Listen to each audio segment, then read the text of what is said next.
إن الحمد لله نحمده ونستعينه ونستغفره ونعوذ بالله من شرور أنفسنا ومن سيئات أعمالنا من يهده الله فلا مضل له ومن يضلله فلا هادي له ونشهد أن لا إله إلا الله وحده لا شريك له ونشهد أن سيدنا وسندنا وحبيبنا وشفيعنا محمدا عبده ورسوله صلى الله عليه وعلى آله وأصحابه وبارك وسلم تسليما كثيرا أما بعد فأعوذ بالله من الشيطان الرجيم قل إن كنتم تحبون الله فاتبعوني يحببكم الله وقال تعالى وما آتاكم الرسول فخذوه وما نهاكم عنه فانتهوا وقال رسول الله صلى الله عليه وسلم لا يؤمن أحدكم حتى يكون هواه تبعا لما جئت به أو كما قال عليه الصلاة والسلام. درود شریف اللهم صل على سيدنا محمد وعلى آله وصحبه. میرے محترم دوستوں، جو آیات مبارکہ اور حدیث مبارک تلاوت کی ہے، ان کا تعلق اتباع رسول صلی اللہ علیہ وسلم کے ساتھ ہے. اتباع سنت کہ ہر قول میں، ہر عمل میں، ہر حال میں رسول اللہ صلی اللہ علیہ وسلم کی سنتوں پر چلنا، سنتوں کی پیروی کرنا، اس کا حکم اللہ تعالی نے قرآن کریم میں جگہ جگہ ارشاد فرمایا ہے. بلکہ اللہ تعالی نے اپنی محبت کو اطاعت رسول کے ساتھ مشروط کر دیا ہے کہ اے میرے پیارے نبی، آپ ان لوگوں سے کہہ دیجئے ان کنتم تحبون اللہ، اگر تم اللہ تعالی سے محبت کرتے ہو فاتبعونی، تو تم میری اطاعت کرو، یحببکم اللہ، اللہ تم سے محبت فرمائیں گے. یعنی اللہ تعالی کی محبت اگر کسی انسان کو چاہیے تو اس کا ایک ہی راستہ ہے، اور وہ راستہ ہے اللہ کے نبی کی سنتوں پر چلنا، اللہ کے نبی کی زندگی کو اختیار کرنا، اللہ تعالی کے پیارے نبی کی سنتوں کو یاد کرنا، سیکھنا اور اس پر عمل کرنا. یہی ایک واحد راستہ ہے اللہ کی محبت کو حاصل کرنے کا، اور کوئی راستہ نہیں ہے. یقیناً ہم اگر اپنی زندگی میں دیکھ لیں، ہم تو عمل تو لازمی بات ہے، عمل تو کرنا ہے، کھاتے ہیں، پیتے ہیں، سوتے ہیں، کاروبار کرتے ہیں، حکومت چلاتے ہیں، پڑھاتے ہیں، دوستوں کے ساتھ رہتے ہیں. یہ سارے اعمال انسان ان سے خالی نہیں رہتا. اب ان اعمال کو اپنے رواجی طریقے پر نہ کرنا، اپنی من چاہی طریقے پر نہ کرنا بلکہ رسول اللہ صلی اللہ علیہ وسلم کے سنت طریقے پر کرنا، اسی میں نجات ہے، اسی میں کامیابی ہے۔ امام مالک رحمۃ اللہ علیہ کا ایک قول مجموع الفتاوی کے اندر منقول ہے۔ امام مالک فرماتے ہیں کہ حضور نبی کریم صلی اللہ علیہ وسلم کی سنت مبارک اس کی مثال کشتی کی ہے۔ جو آدمی بھی اپنی زندگی اللہ کے نبی کی سنتوں پہ گزارتا ہے، وہ کشتی میں بیٹھ گیا، وہ نجات اس نے پا لیا۔ اور جو آدمی اللہ کے نبی کی سنتوں سے انکار کرتا ہے یا اعراض کرتا ہے، اس کی مثال یوں ہے کہ طوفان آیا اور ایک کشتی میں نہ بیٹھا، تو جب کشتی میں نہ بیٹھ گیا تو یہ غرق ہو گیا اور ہلاک ہو جائے گا۔ اللہ کے نبی کی سنتوں میں ہی دنیا اور آخرت کی نجات اور کامیابی اللہ نے رکھی ہے۔ ہم لوگ سنتوں کو بس ایک ثواب کی چیز سمجھ کر چھوڑ دیتے ہیں۔ ہم کہتے ہیں کہ بھائی فرض نہیں ہے، لازم نہیں ہے، بس ثواب کی چیز ہے، کر لیا تو اچھی بات ہے، نہ کیا تو اس پر کوئی پکڑ دکڑ نہیں ہے۔ یہ تصور غلط ہے، بلکہ اللہ کے پیارے نبی صلی اللہ علیہ وسلم کی سنتوں کو تھام لینا اور اسی کو مضبوطی کے ساتھ ان کو پکڑ کر ان پہ عمل کرنے میں ہی کامیابی ہے۔ ایک واقعہ یاد آ رہا ہے، حضرت شیخ الاسلام مولانا سید حسین احمد المدنی رحمہ اللہ تعالی وہ فرماتے تھے کہ میں تیز تیز بول سکتا ہوں، میرے اندر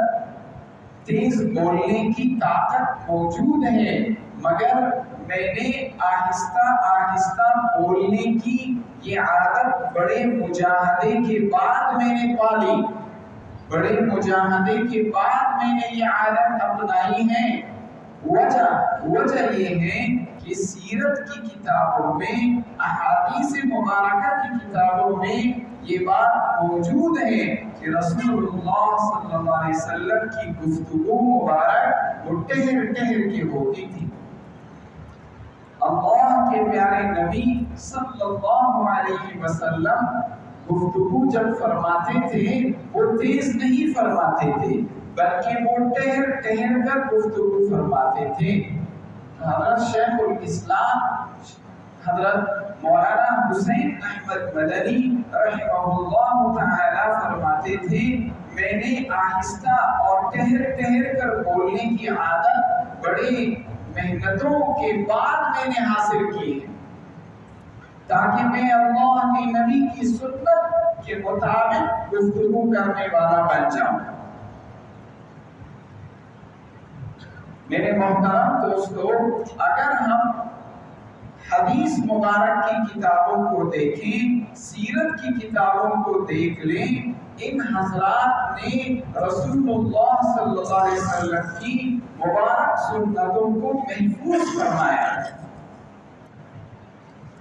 آپ بخاری شریف اٹھا کے دیکھیں، مسلم شریف اٹھا کے دیکھ لیں، اسی طرح سے دیگر صحاح ستہ کی کتابیں دیکھ لیں، اور اسی طرح سے دیگر احادیث مبارکہ کی کتابیں اٹھا کے دیکھ لیں، ان میں ان حضرات نے اللہ کے نبی کی سنتوں کو ایسے محفوظ فرمایا ہے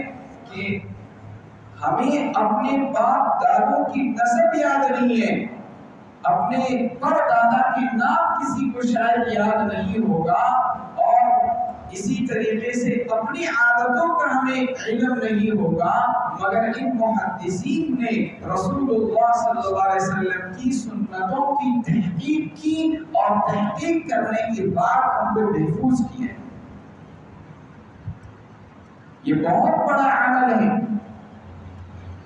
صحابہ کرام نے اللہ کے نبی کی سنتوں کی تعظیم کی، ان کی عظمت اور ان کو اہتمام کی نظر سے دیکھا، ان کو اہمیت دی، اور جب ان کے سامنے اللہ کے نبی کی بات آ جاتی یا اللہ کے نبی کا عمل آ جاتا یا اللہ کے نبی کی کوئی احوال آ جاتے تو وہ ایک دم سر تسلیم خم کر کے اللہ کے نبی کی سنت کو اپنا لیتے اور اپنی بات کو چھوڑ دیتے تھے، اپنے غلط عمل کو چھوڑ دیتے تھے کہ بس جب اللہ کے نبی کا فرمان آ گیا، اللہ کے نبی کا مبارک عمل آ گیا، اب کیا مجال کہ میں اپنی بات کہہ سکوں، کیا مجال کہ میں اپنا عمل بتا سکوں۔ ایک مرتبہ حضور نبی کریم صلی اللہ علیہ وسلم کی وفات کے بعد کچھ قبائل نے زکوٰۃ دینے سے انکار کر لیا تھا کہ ہم زکوٰۃ نہیں دیں گے، اور کچھ قبائل نے زکوٰۃ دینے سے انکار تو نہیں کیا، مگر حضرت ابوبکر سے فرمایا، ان سے کہا کہ ہم آپ کو نہیں دیں گے، ہم خود ادا کریں گے۔ حضرت ابوبکر صدیق رضی اللہ تعالی عنہ نے علی الاعلان ارشاد فرمایا کہ جو آدمی بھی زکوٰۃ نہیں ادا کرے گا، جو کہ اللہ کے نبی کے زمانے میں ادا کرتا تھا اور اب نہیں دے گا، میں اس کے خلاف لڑوں گا، میں اس کے خلاف قتال کروں گا۔ حضرت عمر سامنے کھڑے ہوئے، کہنے لگے، اے اللہ کے رسول کے خلیفہ، آپ ان کے خلاف کیسے لڑو گے جو لا الہ الا اللہ پڑھتا ہے، یعنی کلمہ پڑھتا ہے، آپ ان کے خلاف جہاد کیسے کرو گے؟ حضرت ابوبکر نے فرمایا، اے عمر، آپ راستے سے ہٹ جاؤ، میں ضرور ان کے خلاف لڑوں گا، کیونکہ زکوٰۃ ادا کرنا اس لا الہ الا اللہ کا حق ہے، جس طرح نماز اس کا حق ہے، جہاد اس کا حق ہے، حج کرنا اس کا حق ہے۔ جو اللہ کے نبی کے زمانے میں دین جس شکل میں تھا، اب بھی دین اسی شکل میں ہوگا۔ اَيَنْقُصُ الدِّينُ وَأَنَا حَيٌّ، کیا دین میں نقصان آ جائے اور میں زندہ رہوں، یہ کیسے ہو سکتا ہے؟ اللہ کے نبی کی تعلیمات میں نقصان آ جائے اور ابوبکر زندہ ہو، یہ ہو نہیں سکتا۔ حضرت عمر نے اللہ کا شکر ادا کیا کہ اللہ کا شکر کہ جس ذات نے ابوبکر کے سینے کو کھول دیا تھا، اللہ نے میرے سینے کو بھی کھول دیا کہ اللہ نے مجھے بھی وہ سمجھ عطا فرما دی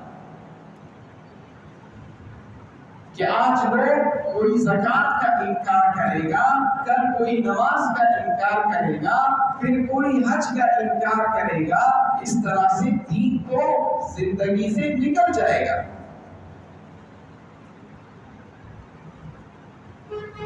حضرت ابوبکر صدیق رضی اللہ تعالی عنہ کے پاس ایک خاتون آتی ہے کہ میرا پوتا فوت ہو چکا ہے، کیا مجھے میراث ملے گا یا نہیں ملے گا؟ حضرت ابوبکر صدیق نے فرمایا کہ میرے پاس اللہ کے نبی کا کوئی ارشاد مبارک یا کوئی عمل مبارک میرے علم میں نہیں ہے، آپ مجھے اتنا موقع دے دیں، میں صحابہ سے پوچھ لوں گا، ان کا ایک اجلاس بلاؤں گا کہ وہ آپ کے بارے میں کیا کہتے ہیں۔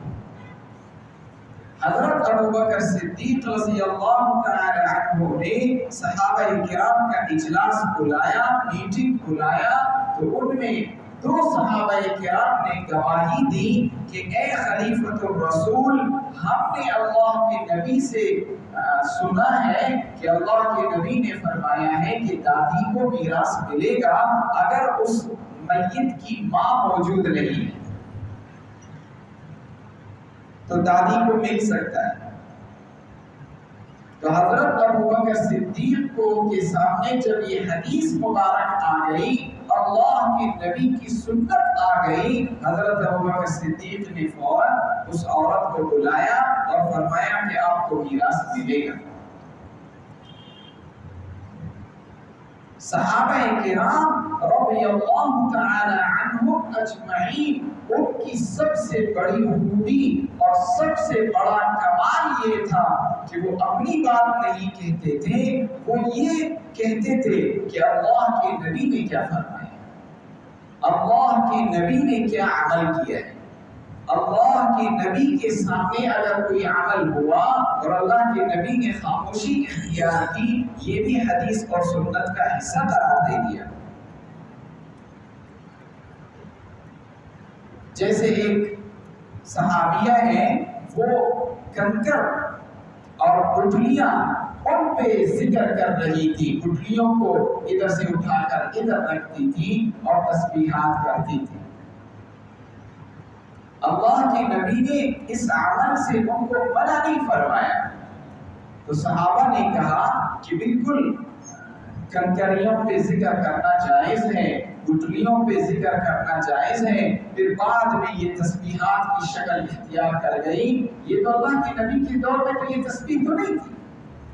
لیکن علماء اس سے منع نہیں کرتے ہیں۔ کیوں منع نہیں کرتے ہیں؟ کہ اللہ کے نبی نے اس عورت کو دیکھا، وہ کنکری اٹھا اٹھا کر ذکر کر رہی تھی اور گٹھلیاں اٹھا اٹھا کر ذکر کر رہی تھی، اللہ کے نبی نے اس کو منع نہیں کیا۔ اس سے معلوم ہوا کہ اللہ کے نبی نے اس کو اس عمل پر برقرار رکھا کہ بالکل ٹھیک ہے۔ کہ اللہ کے نبی صلی اللہ علیہ وسلم کی تعلیمات، ان کی مبارک سنتیں، ان کی مبارک افعال، ان کی تحقیق کرنا اور ان کو سمجھنا، ان کو سیکھنا اور ان کو اپنے عمل میں لانا، یہ ایک مومن کی نشانی ہوتی ہے۔ مومن، مسلمان، مرد ہو یا عورت، وہ کبھی بھی اپنی من چاہی طریقے پر زندگی نہیں گزارتا۔ اس کا ایک سوال یہ ہوتا ہے کہ آیا یہ عمل جو آپ کر رہے ہو، کہ آیا اللہ کے رسول نے ایسا کیا تھا یا نہیں کیا، یا رسول اللہ صلی اللہ علیہ وسلم نے اس کی تعلیم دی تھی یا نہیں دی تھی۔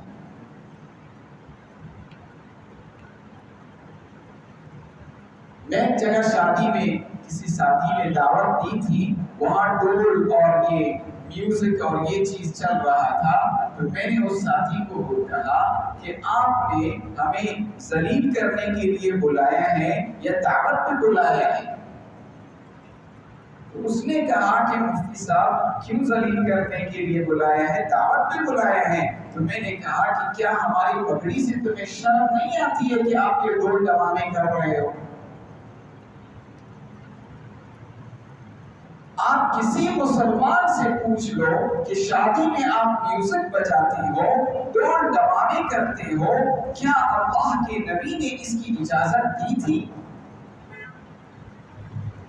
کیا اللہ کے نبی کی سنت سے اس کی اجازت ملتی ہے؟ یا اور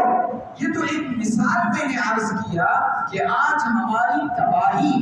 آج ہماری ہلاکت، آج ہماری بربادی کے جو نعرے گونج رہے ہیں کہ وائے ہائے کی آوازیں آ رہی ہیں، ہر ملک میں دیکھو مسلمان پٹ رہا ہے، ہر جگہ دیکھو مسلمان بربادی کا شکار ہے، اس کی ایک ہی وجہ ہے کہ جس طریقے سے مسلمان کو عزت ملی تھی، ہم نے وہ اسلام کا طریقہ چھوڑ دیا۔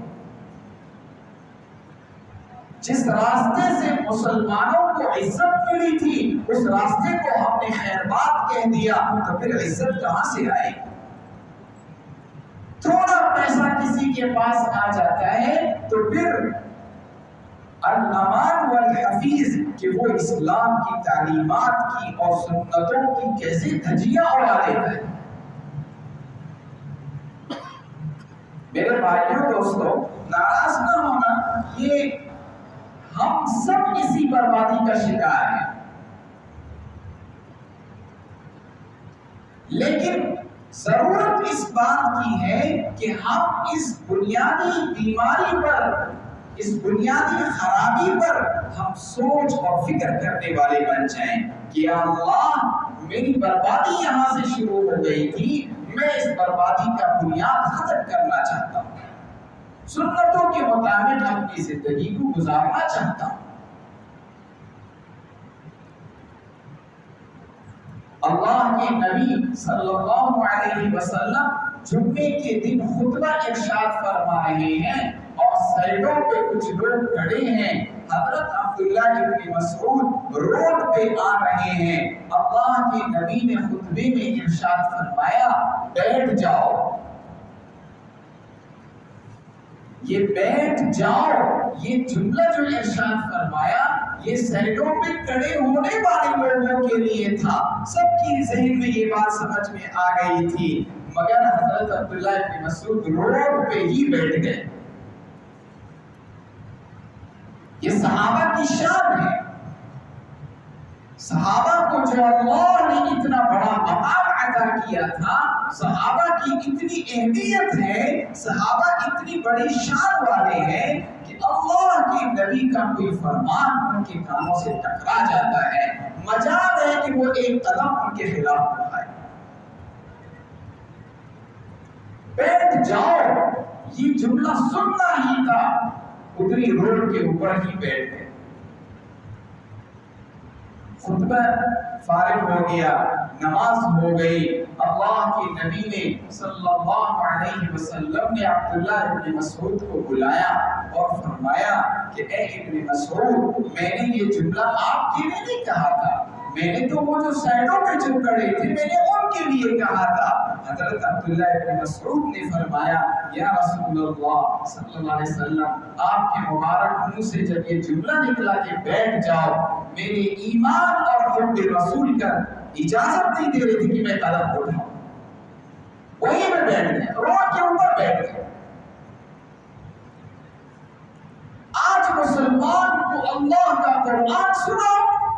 اللہ کے نبی کی حدیثیں سنا، ایک کان سے سنتے ہیں دوسری کان سے نکال دیتے ہیں۔ مسجد میں سن لیا، گھر تک جب گئے تو اسی کو بھلا دیا، بس جمعے کا ایک رسم تھا، بیٹھ گئے، آ گئے، سن لیا، کچھ سنا ہی نہیں تھا، بس ہوا منصورہ ہواؤں میں اڑ گئے۔ یہ ایک درد آپ حضرات کو سنا رہا ہوں میرے بھائیوں دوستوں، کوئی خطابت نہیں کر رہا ہوں، کوئی تقریر نہیں کر رہا ہوں، لیکن درد دل سنا رہا ہوں کہ آج امت کی بربادی یہاں تک پہنچ گئی ہے۔ کس کو سنائیں گے کہ آؤ دینی کتابیں پڑھو، کس کو کہیں گے کہ آؤ حدیث کی اور سنت کی کتابیں پڑھو؟ پڑھے گا وہ آدمی جس کے دل میں اس کی اہمیت ہوتی ہے، جو عمل کرنے کے لیے تیار ہو۔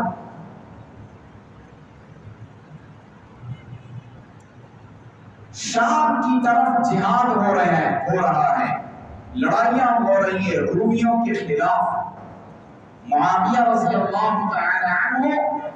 وہاں کے گورنر ہیں، معاہدہ ہوا ہے رومیوں کے ساتھ کہ اتنے زمانے تک لڑائی نہیں ہوگی۔ بات کو غور سے سنو میرے بھائیوں دوستوں، کہ ہمارے بڑے، ہمارے اکابر وہ کیسے لوگ تھے، وہ اللہ کی نبی کی سنتوں پہ کیسے عمل کرتے،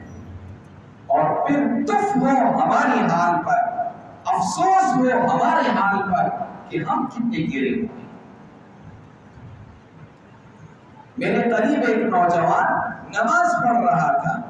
تو وہ جو ہی رکوع میں چلا جاتا، رکوع سے صحیح نہیں اٹھتا تھا، سیدھا سجدے میں چلا جاتا تھا، سجدے سے پھر بیٹھتا نہیں تھا، صرف سر اٹھا کے پھر دوسرے سجدے میں۔ میں نے اپنی نماز پہ مؤخر کر دی، میں نے کہا ایسا نہ ہو یہ نوجوان پیچھے چلا جائے۔ جب اس نے سلام پھیرا میں نے اس کو ایسے ہاتھ سے پکڑ لیا، میں نے کہا میرے بھائی یہ جو نماز آپ پڑھ رہے ہو یہ سنت کے خلاف ہے، اللہ کے نبی صلی اللہ علیہ وسلم نے ایسی نماز سے منع فرمایا ہے، یہ نماز نہ پڑھو، صحیح طرح سے نماز پڑھو، رکوع سے صحیح طرح سے اٹھ جایا کرو، جتنی رکوع میں رہے ہو اتنی دیر توبہ میں رہو، پھر جتنی دیر سجدے میں رہے ہو اتنی دیر دو سجدوں کے بیچ میں جلسہ جو بیٹھنے کی عادت اتنی دیر اس میں بیٹھو، اطمینان کے ساتھ نماز پڑھو۔ آپ یقین کریں اس نے سر ہاں میں ہلا دیا، اگلی نماز جو اس نے پڑھی وہی نماز پڑھی، ایک ذرہ برابر بھی اس کی نماز میں فرق نہیں آیا۔ یہ امت اپنی بربادی کا یہ فریاد کس کو سنائے؟ ہمیں گورنروں سے، وزیر اعظم سے، صدر سے شکایتیں ہوتی ہیں کہ یہ لوگ ٹھیک نہیں ہوتے۔ بھائی میں خود ٹھیک نہیں ہوں، میں خود صحیح معنوں میں مسلمان نہیں ہوں تو میرا کیا بنے گا؟ حضرت معاویہ رضی اللہ تعالی عنہ کا قصہ عرض کر رہا ہوں کہ اتباع سنت، اتباع رسول کس درجے کی اس صحابی کی زندگی مبارک میں تھی۔ معاہدہ ہوا رومیوں کے ساتھ اور حضرت معاویہ کے دل میں ایک بات آ گئی کہ جس دن معاہدہ ختم ہو رہا ہے میں ایسا کرتا ہوں لشکر جمع کر لیتا ہوں بارڈر پر، محاذ پر، سرحدوں پر، جس دن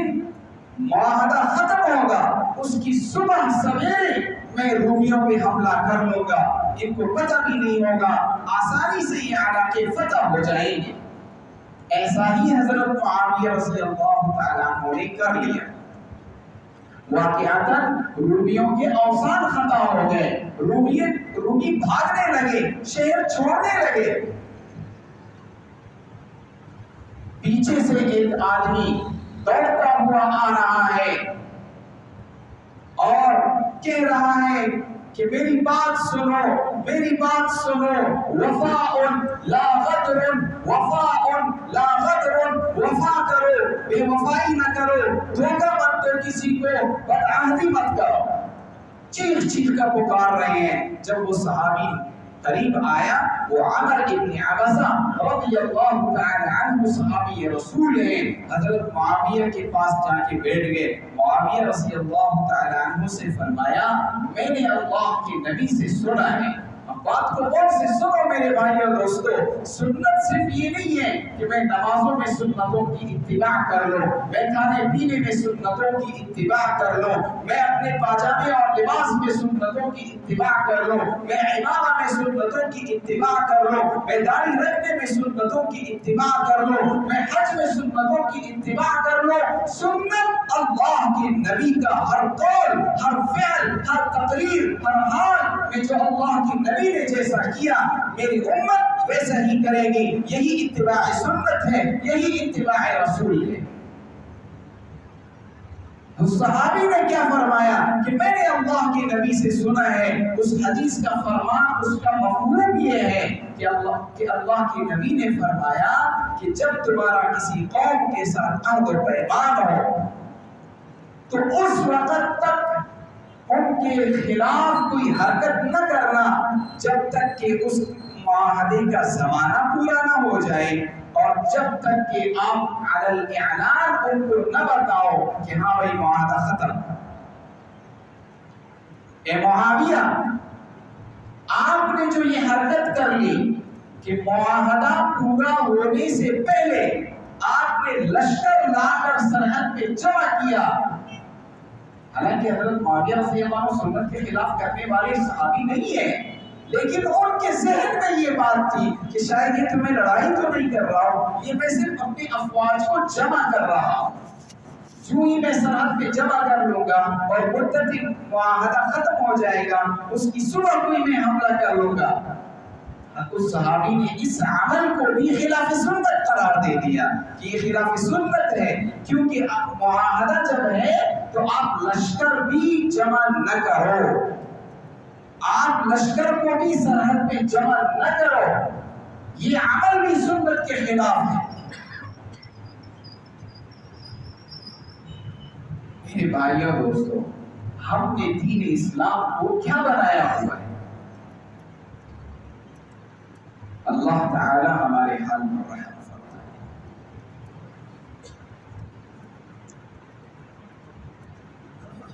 یقین جانیے بعض اوقات زبان تنگ ہو جاتی ہے کہ عوام سے کیا کہنا، خواص ہم لوگوں کی جو اپنے کو اچھے سے اچھا سمجھتے ہیں، ہمارے حالات جو ہے دین اسلام کی تعلیمات کے مطابق نہیں ہے۔ میرے محترم دوستوں، میرا جی چاہتا ہے کہ میں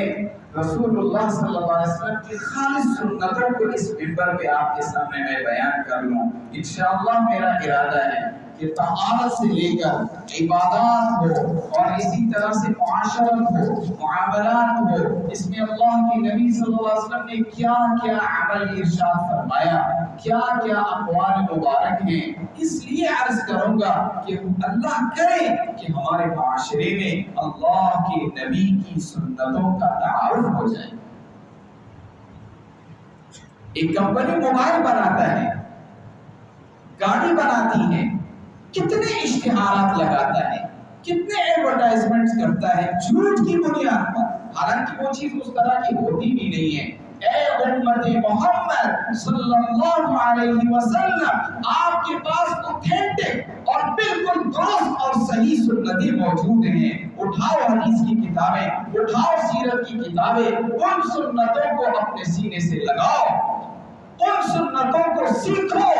ان سنتوں کو سمجھو، ان سنتوں کی تحقیق کرو، ان سنتوں پر عمل کرنے کی کوشش کرو۔ خدا کی قسم،